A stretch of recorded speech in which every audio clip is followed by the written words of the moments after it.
Waalaikumsalam, can Prof? So can we start? Sure, Prof. Okay. Assalamualaikum warahmatullahi wabarakatuh. Salam sejahtera. Good afternoon, boys and girls. I know that you are not very comfortable this afternoon because I hear that you are going to have tests this evening. So let us try to finish off this class as soon as possible so that you can breathe easily for your test. If you remember that last time we talked about pneumonia, several classification of pneumonia that you can find in the textbook, and they are all based on certain things, based on the time, and based on the content of the exudates, in which you can name the pneumonia. However, pneumonia eventually will lead to anoxia or hypoxia, and they can kill the animal. Similarly, pulmonary edema and pulmonary congestion also can lead to poor gas exchange that eventually leads to death of the animal. Okay. Now let's have a look at the last problem, important problem, as far as lungs concerned. It is called pulmonary hemorrhage. Okay. Pulmonary hemorrhage means presence of red blood cell outside the blood vessel of the lung. If outside the blood vessel of the liver, kita panggil hepatic hemorrhage. If outside blood vessel of the kidney, kita panggil renal hemorrhage. But since it is outside the blood vessel of the lung, we call it pulmonary hemorrhage. Presence of red blood cell outside the blood vessels within the lungs, and usually these RBC are found in the alveoli of the lung, so they fill in the alveoli. And again, because of presence of some other material other than the air in the alveoli, then the gas exchange will be affected. So this time, in cases of pulmonary hemorrhage, there's presence of red blood cell in the alveoli of the lung. However, when you see a case of pulmonary hemorrhage, it is an indication of two things or two mechanisms that leads to the pulmonary hemorrhage.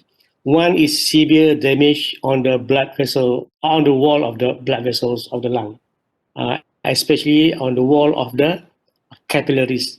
And you know that capillaries very, very small and very, very thin wall blood vessels, and they can damage easily. So one mechanism is that there is a severe damage on the wall of the blood vessels, especially the alveoli, or especially the capillaries. The second mechanism or second indication is that there is a prolonged severe pulmonary congestion. Pulmonary congestion happen in the lung, and it is quite some time. Then because of the intravascular pressure, it push the RBC from the lumen of the blood vessel into the alveoli of the lung. Then you have the presence of RBC outside the blood vessel. So there are two indications or two mechanisms. One is damage to the wall. The other one is prolonged intravascular pressure due to presence of pulmonary congestion. Okay. So when we talk about the first mechanism, damage to the wall of blood vessel, damage of the wall could be caused by several factors or several agents. The most common one is poison, and of course some toxins, and certainly certain microorganisms that have the tropism for the endothelium. So certain organism, bacteria or virus, they seek endothelium and cause damage to the endothelium. The organism itself cause damage to the endothelium that leads to pulmonary hemorrhages. However, more often cases of poison or poisoning or toxins can lead to pulmonary hemorrhage. Poison means toxic material that's been consumed from outside. Whereas toxin means materials that have been produced by microorganism or being produced inside the body of the animals. So when microorganisms enter the body of the animal and they start to produce toxin, they start to produce material that is called toxin. Whereas if you consume rat poison, for example, from outside, then it is called poison or poisoning. Okay, so pulmonary hemorrhage usually uh, um, related to poisons or toxin or microorganism that have the tropism for the endothelium that leads to severe damage to the wall of the blood vessel, leading to escape of RBC from the lumen into the alveoli of the lung. So it leads to pulmonary hemorrhages.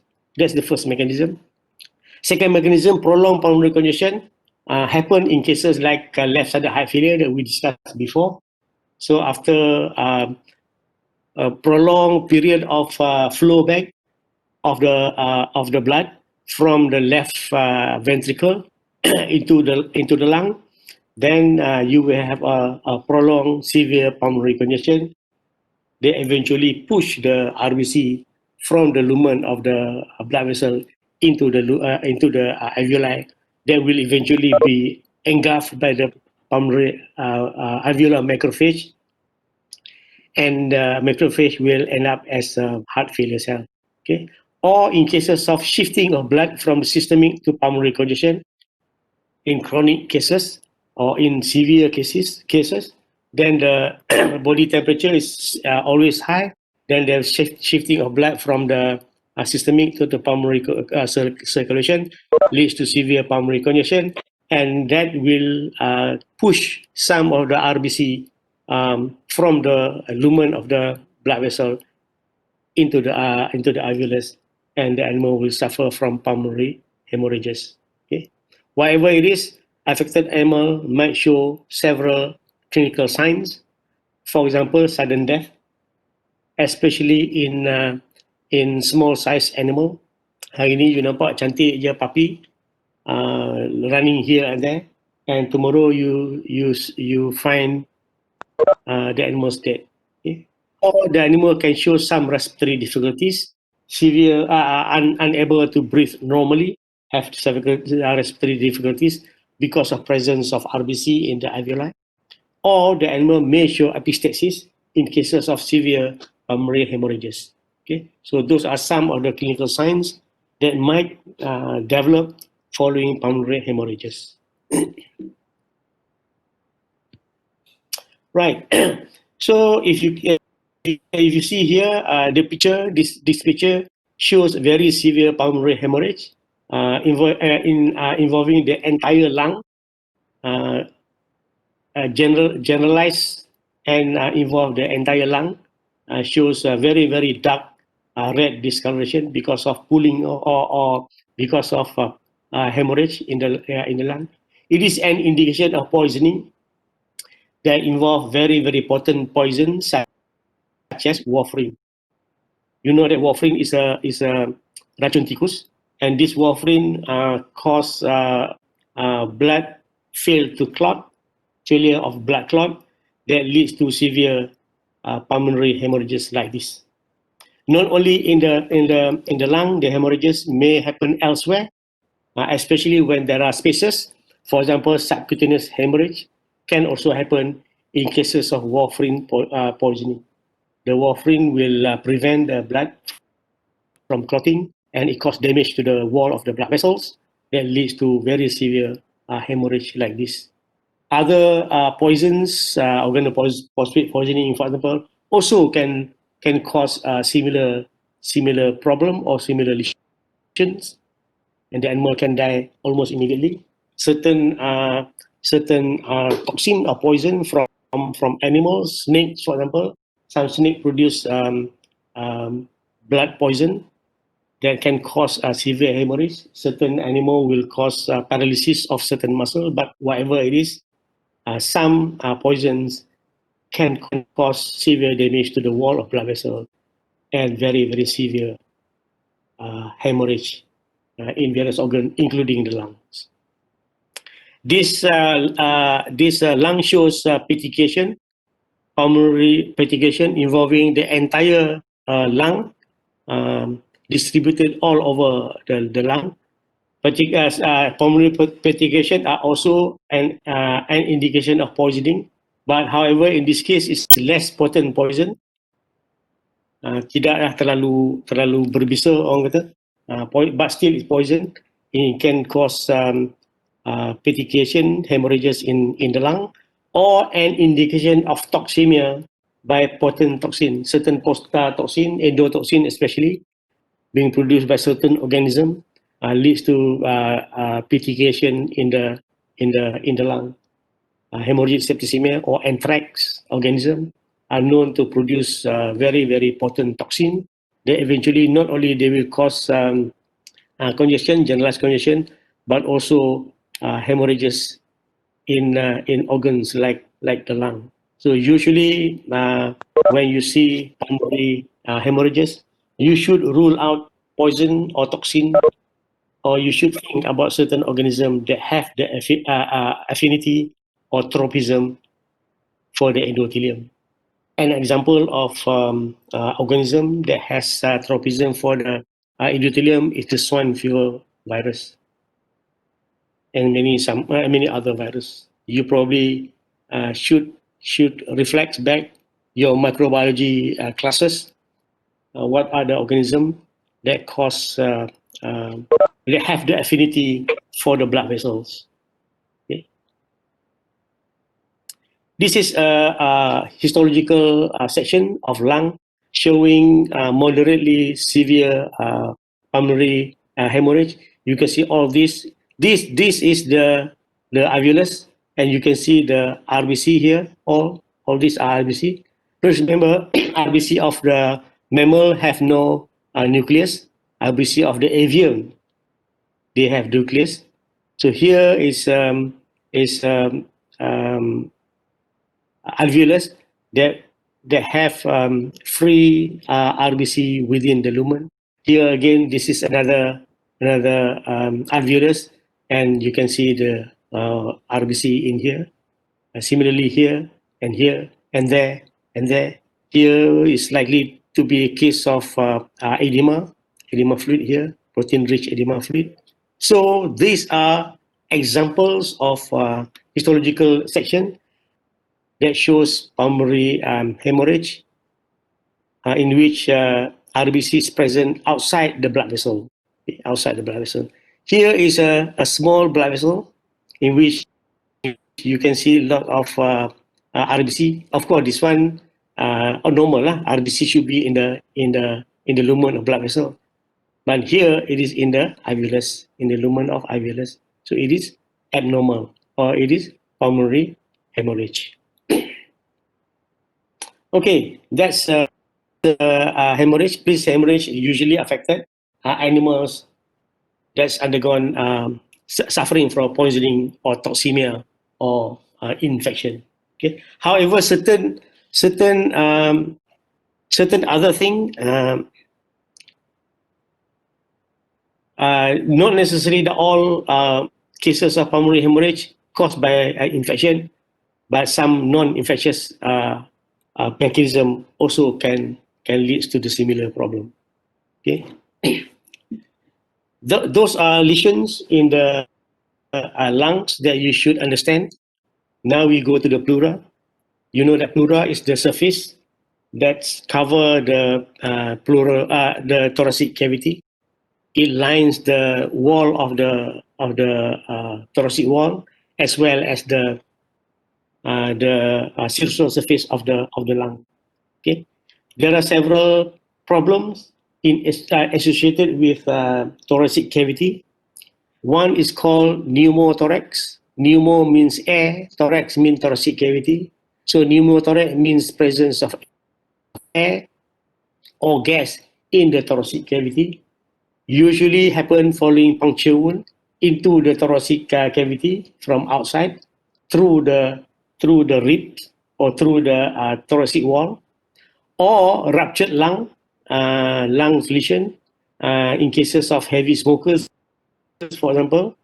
The lung might rupture and introduce air into the thoracic cavity, and usually pneumothorax is unilateral in nature because thoracic cavity is being divided into two areas, left and right, except in horses that leads to positive pressure in the thoracic cavity and atelectasis of the lung and the animal will have difficulty in breathing. Okay?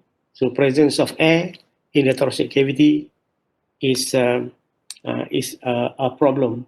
Usually, these things happen following traumatic injury. For example, traffic accident, for example, it might it might cause pneumothorax in certain victim. Okay? The other one is called hemothorax. Hemo means blood, thorax means thoracic cavity. So hemothorax means presence of blood in the thoracic cavity, usually following traumatic injury to the organs of the thoracic cavity, particularly rupturing the blood vessel. So traumatic injury that leads to uh, rupture of the blood vessel of the lung, for example, or of the heart, for example, or of the thoracic wall, for example, leading to bleeding into the thoracic cavity, then it will lead to hemothorax. And again, usually it's a traumatic injury in nature. Okay. The other one is hydrothorax. Hydro means fluid, thorax means thoracic cavity. So hydrothorax means presence of fluid in the thoracic cavity. Please remember when you talk about fluid in animals, a fluid usually comes from the blood circulation. So it is due to congestive heart failure or severe anemia or hypoproteinemia that leads to changes in the in the pressure, intravascular pressure of blood vessels, either increase the hydrostatic pressure or decrease in the osmotic pressure, like in cases of hypoproteinemia. And that will push the fluid from the lumen of the blood vessel into the empty spaces, in this case, into the thoracic cavity. So the thoracic cavity will be filled with fluid that comes from the blood vessels. Pyothorax, pyo means pus, thorax means thoracic cavity. Pyothorax means presence of pus in the thoracic cavity, and it is usually due to infection by pyogenic bacteria. Usually, because pus must be a bacterial infection and usually a pyogenic bacteria. Not all bacteria can produce pus. Only certain bacteria produce pus, and that certain bacteria that produce pus is called pyogenic bacteria. For example, strep, staph, Clostridium, E. coli, dan sebagainya. So it might be an extension of infection from the lung into the thoracic cavity that leads to cases of pyothorax. Okay? Cases of pyothorax have been observed quite frequently in small animals, dogs and cats especially. So it is usually an extension of infection from the lung to the thoracic cavity. And all these problems are actually space occupying lesion that press the lung, and the lung will become atelectatic. Then the animal will have difficulty in breathing. And because of that, they will have hypoxia. Because of hypoxia, less energy is being produced, and they will become weak in nature. They cannot. They become exercise intolerance. Naik bukit sikit dah tak boleh nak berjalan because of less energy is being produced. Following hypoxia due to poor gas exchange uh, as a result of atelectasis or atelectatic lung. So all these lesions are actually leads to some other consequences shown by the animal. So animal will become usually will become very weak. Okay. When we talk about pleura itself, there's only one problem with pleura. It is called pleuritis. Pleuritis means inflammation of the pleura, usually developed secondary to pneumonia, meaning that the infections occur in the lung first, and it will be extended into the pleura or thoracic cavity that leads to pleuritis. Usually caused by organisms such as Haemophilus somnus in pigs, Chlamydia psittaci in ruminants, feline infectious peritonitis in cats, and Mycoplasma infection in pigs and goats. So certain organisms have the ability to infect the pleura, leading to pleuritis. And when you see cases of pleuritis, you must suspect certain organisms like Haemophilus somnus, Chlamydia psittaci, FIP, or Mycoplasma, because they usually have the ability to infect the pleura. And what happens that the lung will be attached to the thoracic wall, leading to inefficient respiration. Uh, Attachment is due to presence of fibrin, that's come from the blood vessel together with the WBC. So the fibrin will attach the lung to the thoracic wall. Then you cannot inhale to the maximum. Kalau nak tarik nafas panjang-panjang, you rasa sakit. So that's because of the attachment of the thoracic wall to the lung that leads to inefficient respiration. So you cannot inhale to the maximum, less gas exchange, and of course, animal will become very weak. In cases of acute infection, there will be fibrin. In cases of chronic infection, there will be fibrous tissue that seal the lung to the wall, okay, and thicken pleura with inflammatory cells and fibrin or fibrous tissue, depending on the chronicity, how chronic is the infection. This is how pleuritis looks like under a microscope.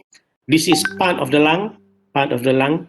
You cannot see the alveolus here. You cannot see clear alveolus here because it is filled with fluid, pink homogeneous fluid, fill the alveolar.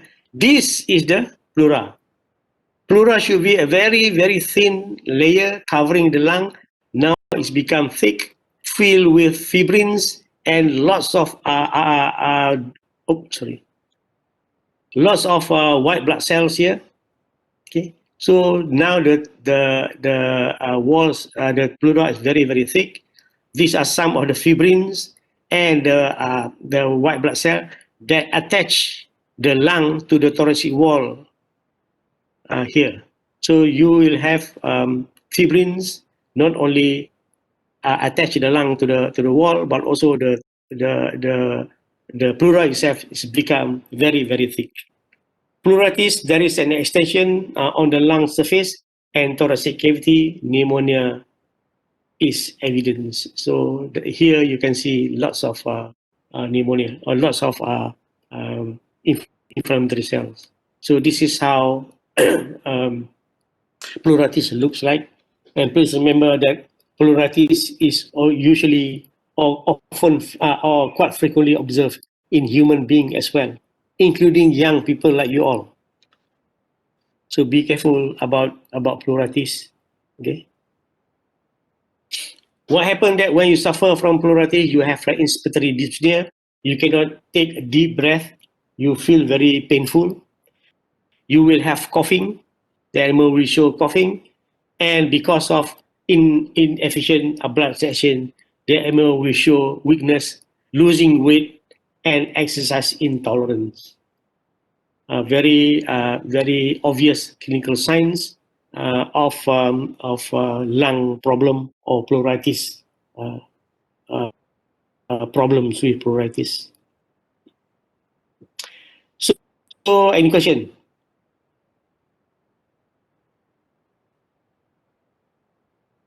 No question yet. Let's go to the last slide. I must show you this slide, the conclusion, for you to understand yourself. The DVM graduate or the vets must understand the concept of disease because vets are actually study of diseases in animals. Sebab tu you akan jadi vets. So for a vet, they must understand the concept of disease. What is the concept of disease? Concept of disease dia kena ada tiga perkara. The first, a disease must have an agent. There must be an agent that cause the disease. Tak ada satu disease pun yang tak ada agent causing it. So the agent can be a bacteria, can be a virus, parasite, nutritional, genetic, environment, supernatural, jin, afraid dan sebagainya. But they are agent. And this agent must produce lesion.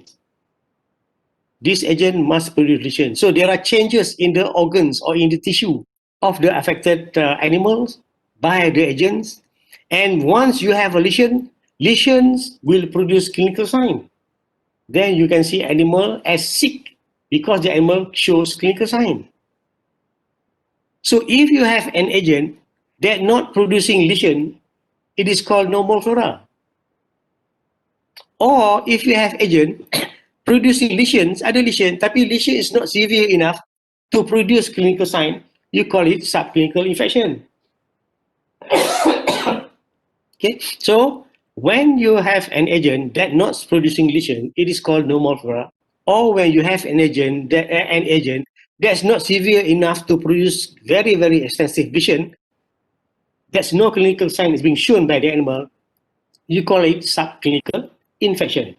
Okay, so when you talk about agent, you are talking about this bacteriology, virology, parasitology, nutritional, genetic, and environment. These are the things that have been taught to you earlier in your paraclinical section of the DVM curriculum. You have learned about all this.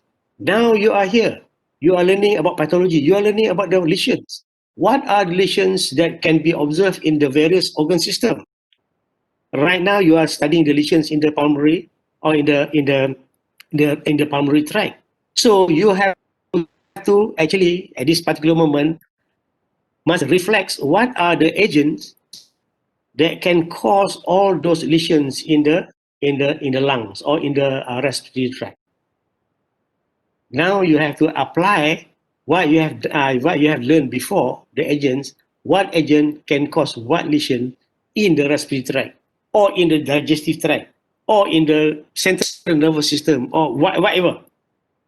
So at this particular moment, you need to reflect what are the agents that can cause lesions in this case of the pulmonary or respiratory tract or respiratory system.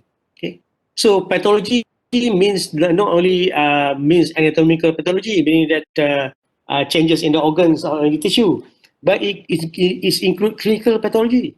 It includes molecular pathology. It's a molecular genes punya level, and also ultrastructural pathology. Ultrastructure, you are under EM. What are the lesions that's being produced?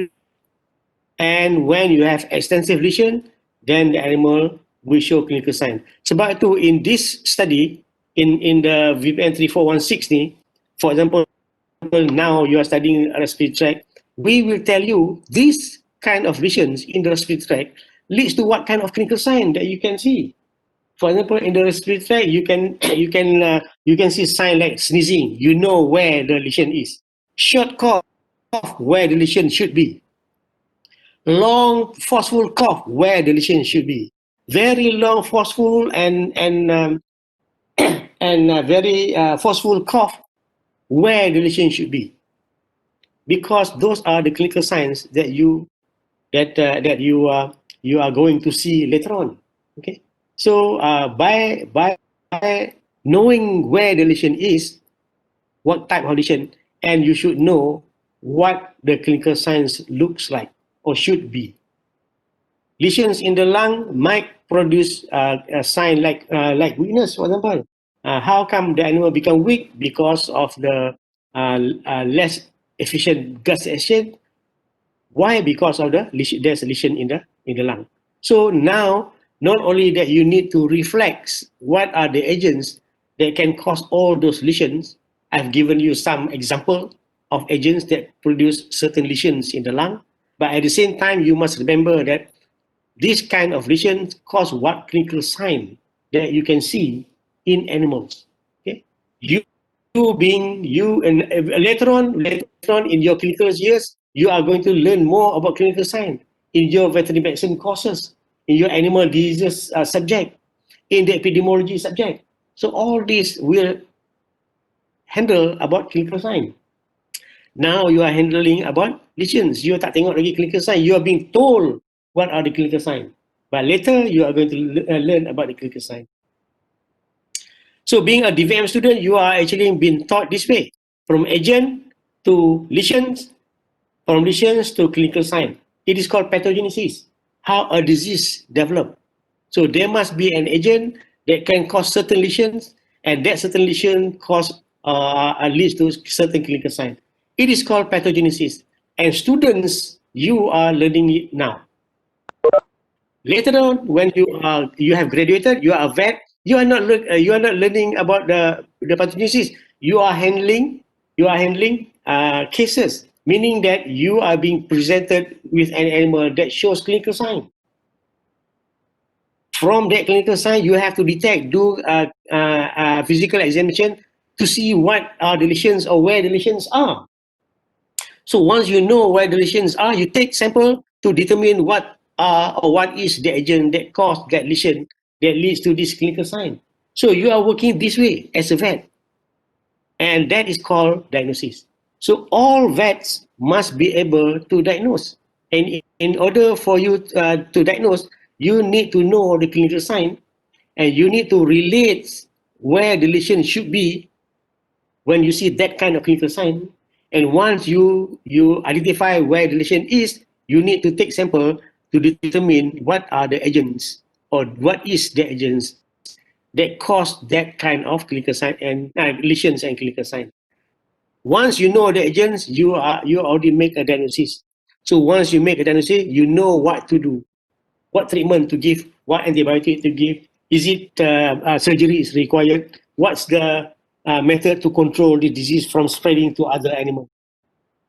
So whatever it is, you as a vet, later on, you must be able to diagnose. Either you are here looking at that live animal showing clinical sign, we call it clinician, or you are here you are being presented with that animal, show whatever kind of clinical sign. Now you want to see what are the lesions so that you know what are the agents that cause the problem, so that you can tell the clinician this is the diagnosis, and whatever you need to do, you need to do lah. So here is that a vet, a vet at the end of the day must be able to diagnose and must be able to treat the disease or must be able to control the diagnosed disease. If you diagnose animal with TB, for example, you should be able to treat that animal against TB or should be able to control, prevent the TB from spreading to other animal or even spreading to humans. So that is what vets are. Otherwise, if you cannot diagnose, if you study animal science, for example, animal production, they cannot diagnose disease.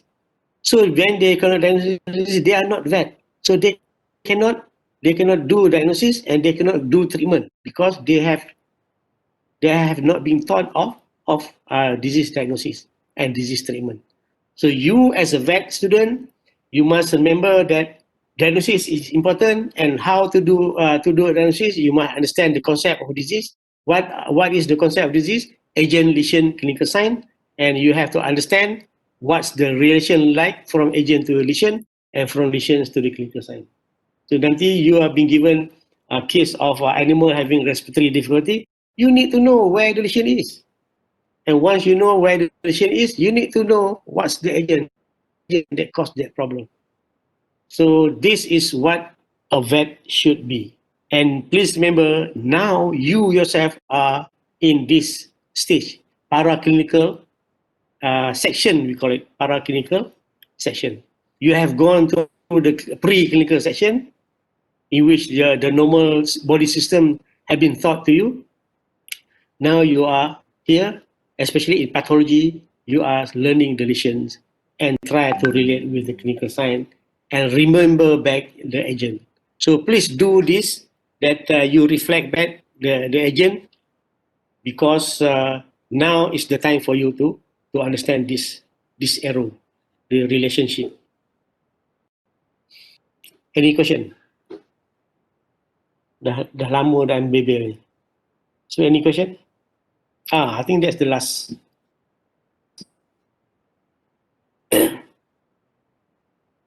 Any question from anybody?